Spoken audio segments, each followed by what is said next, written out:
क्या मेक्सिको में आने वाली है कोई प्रलय? एन्सेनिटास के सागर तट पर एक मछली देखी गई, जिसके बाद आशंकाएं जताई जा रही है कि कोई बड़ा अनिष्ट होने वाला है। क्या धरती को एक बड़ा नुकसान झेलना पड़ सकता है सिर्फ एक मछली की वजह से? They found something quite unexpected.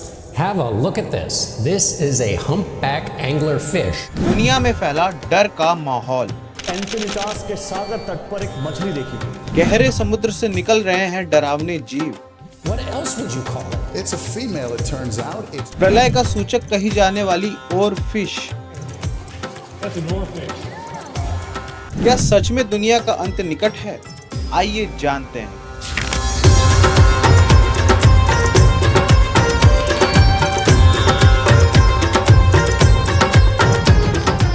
Hare Krishna devotees. तो मैं एक न्यूज़ बहुत ही अभी फेमस न्यूज़ सुन रहा था कि कुछ एंगुलर फिश जो है वो समुद्र के बीच में से बाहर से निकल के आ रही हैं, जो कि बड़ी खतरनाक फिश मानते हैं इसको।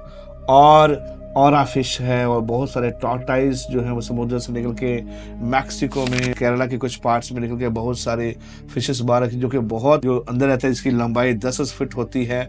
और ऐसा बोला जा रहा है कि ये फिश उसी समय बाहर आती है जब जब जब अकाल पड़ने वाला होता है, जब डिस्ट्रक्शंस होता है।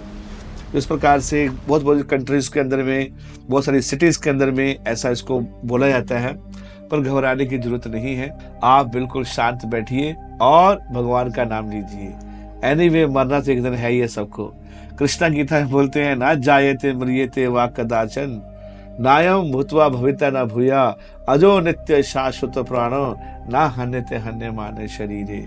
ये शरीर मरने पर भी आत्मा का विनाश नहीं होता है। तो फिर ये जो ऑमेंट्स चल रहे हैं, जो ये सब दुर्घटना हो रहा है, और इससे हम ये भी देखते हैं कि संसार के अंदर में दुख तो है। पदम पदम यद विपदाम, पहले कोविड आया था, फिर पोल्यूशन हो जाता है, कभी जॉब चला जाता है, कभी पत्नी भाग जाती है, कभी बेटा बीमार हो जाता है। पदम पदम यद विपदाम नतेषाम। तो इस प्रकार से ये दुख संसार में रहता है। लेकिन इसको जो अभी ये समुद्र वाला जो निकल के आ रहे हैं, डिफरेंट जानवर आ रहे हैं, उसको हम यही मानने का है कि ये ज़्यादा अभिशगुन हो सकता है, लेकिन भक्तों को डरने की जरूरत नहीं है। और पद्म पुराण के अंदर में, पद्म पुराण में और विष्णु पुराण के श्लोक है, जलजा नवलक्षाणी स्थावरा लक्ष विंशति। जल के अंदर एक नहीं है, जलजा नवलक्षाणी, 9 लाख जो जीव हैं वो समुद्र में रहते हैं, है ना। और ये भगवान की प्रकृति है, भगवान के कंट्रोल से सब कुछ चलता है। और जब ब्रह्मांड का डिस्ट्रक्शन होना है, अभी होने वाला नहीं है, टेंशन मत करने का। 4,32,000 साल का शास्त्र बोलते हैं कि कलयुग है, उसमें मात्र 5,000 साल ही बीते हैं। जब भगवान श्री कृष्ण यहाँ से चले गए थे, लगभग 5,000 साल हुए हैं। ऑफकोर्स 4,32,000 साल कलयुग है। उसके बाद में जब ये 4,32,000 साल खत्म हो जाएंगे, उसके बाद में इस संसार का नाश होगा। अभी थोड़े थोड़े ग्लिम्स आते हैं, थोड़े थोड़े प्रॉब्लम्स आती हैं हमको अलर्ट करने के लिए, ताकि हम भगवान की तरफ जाएं, भगवान का नाम लें। प्रकृति किसकी है? प्रकृति भगवान की है। गीता में भगवान ने बोला है, मया अध्यक्षेन प्रकृति। हे अर्जुन, ये प्रकृति मेरे अंडर में कार्य करती है। ऑफ कोर्स कभी कभी ऐसे अभिशगुन होते हैं, तो हमको अलर्ट होना चाहिए। तो इस प्रकार से ऐसा कोई नई जो है वो चीज नहीं है, दोनों चीजों को लेकर चलता है। अगर ये सब सिम्टम्स आ रहे हैं तो हमको अलर्ट भी होना चाहिए, क्योंकि लाइफ हमारी बड़ी छोटी है और हमको परमार्थ की तरफ जाना चाहिए। लेकिन अगर शास्त्रों के हिसाब से अभी फुल डिस्ट्रक्शन होने वाला नहीं है। जैसे मैंने बोला कि 4,32,000 का कलयुग है और अभी 5,000 साल हुए हैं, इसलिए अभी से आप भगवान का नाम लेना शुरू कीजिए।